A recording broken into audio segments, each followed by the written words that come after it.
Gol ini. Rumah bandar narkoba yang terletak di Desa Gunung Batin, Kecamatan Terusan Nyunyai, Lampung Tengah, Rabu malam digerebek polisi. Pemilik rumah bernama Henry, berusia 41 tahun, ditangkap tanpa melakukan perlawanan. Tinju gawang. Di depan rumah itu juga. Enggak ada.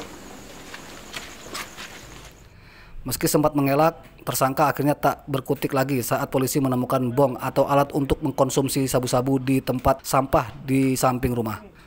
Ternyata tersangka mengetahui kedatangan polisi dan sempat berusaha membuang barang bukti ke tempat sampah. Bu, sini bu, sini bu. Hah? Ya. Ya apa ini? Jangan entah. Polisi yang melakukan penggeledahan kemudian menemukan 7 bungkus sabu-sabu yang disembunyikan di selah dinding rumah yang terbuat dari papan. Setelah kita geledah seluruh rumahnya, kami dapati juga beberapa klip paket sabu siap edar di selipan dinding papan kayu di rumahnya. Jadi pelaku kami jerat dengan pasal 112 dan 114 Undang-Undang Nomor 35 Tahun 2009 tentang narkotika dengan ancaman hukuman minimal 5 tahun dan maksimal 20 tahun. Kasus ini terungkap setelah polisi menerima laporan dari warga yang resah dengan aktivitas di dalam rumah tersangka yang kerap dijadikan pesta narkoba. Polisi masih akan mengembangkan kasus ini untuk menangkap pemasok serta pembeli sabu-sabu dari tersangka. Atas perbuatannya, tersangka terancam 20 tahun penjara. Ari Susanto melaporkan dari Lampung Tengah. Rumah itu juga. Enggak ada.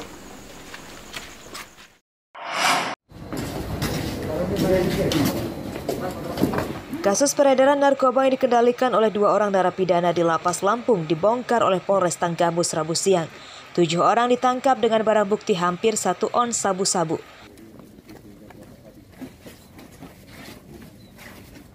Kasus ini terbongkar dari awal tertangkapnya pengedar narkoba bernama Fernando yang juga mantan narapidana yang baru 3 bulan bebas dari penjara.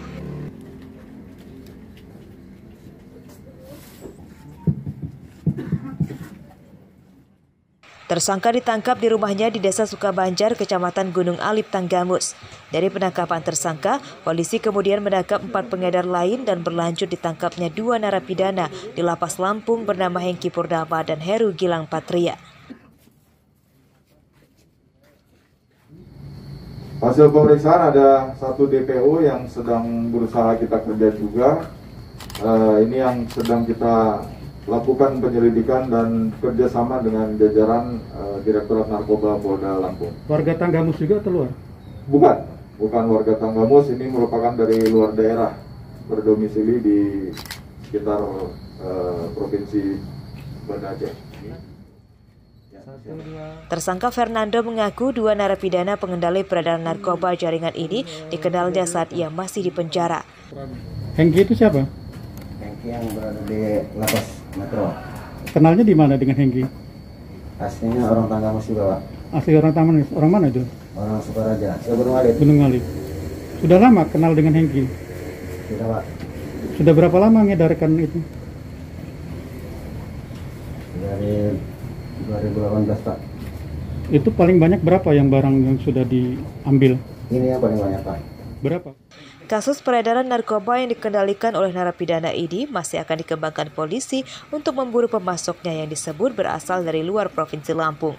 Atas perbuatannya, para tersangka terancam maksimal hukuman mati.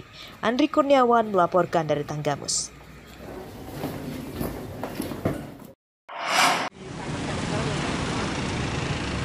Seorang wanita bernama Susiwati berusia 71 tahun, Rabu siang menjadi korban percobaan penjamretan di bawah jembatan layang, tepatnya di Jalan Pangeran Antasari, Tanjung Karang Timur, Bandar Lampung.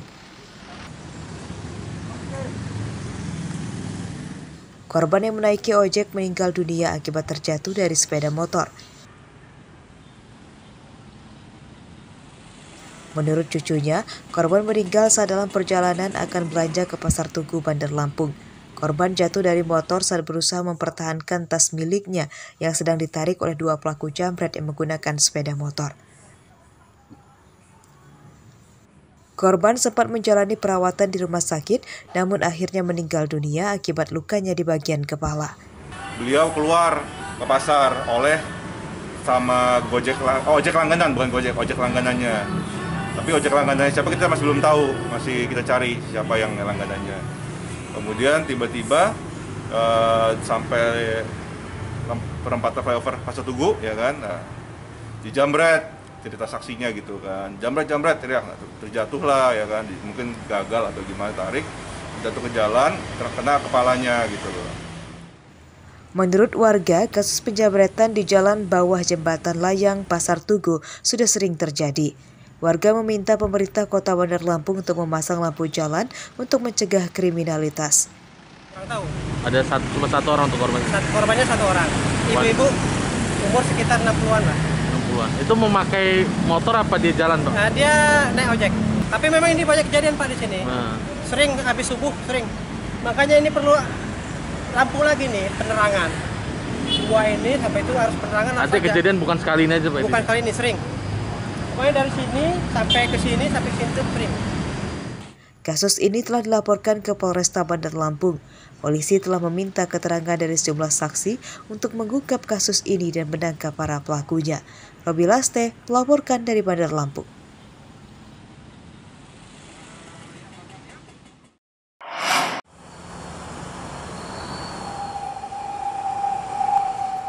Seorang pria bernama Randy Aditya berusia 25 tahun mengaku menjadi korban pengeroyokan oleh sejumlah pegawai di kantor Dinas Kependudukan dan Catatan Sipil atau Disduk Capil Kota Bandar Lampung pada Rabu siang.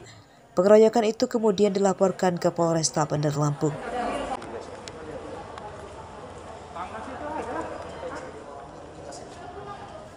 Menurut korban, kejadian bermula saat dirinya tidak membawa syarat perbaikan kartu keluarga berupa akte lahir dari nama yang datanya akan diperbaiki.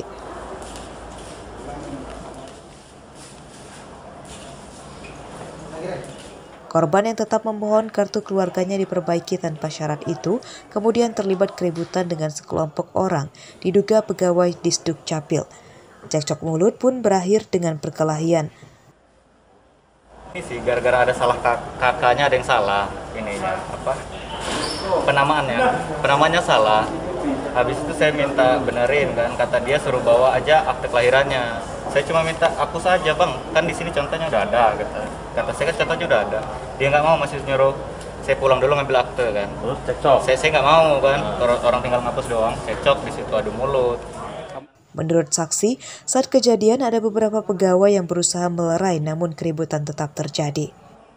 Dibentak sama dia, Randy nggak terima. Jadi dia langsung nendang Randy, langsung ini berantem itu diguling-guling di bawah lantai, semuanya pada datang yang baju putih semua. Artinya Randy itu digebuk duluan ya? Digebuk duluan, ditendang duluan sama dia orang. Ada berapa orang? Ada lebih dari 20 mungkin yang baju putih, cuman yang itu gebuk semua ya? Nggak tahu, kalau yang gebukin mungkin beberapa, ada yang nendang palanya pas lagi di bawah juga.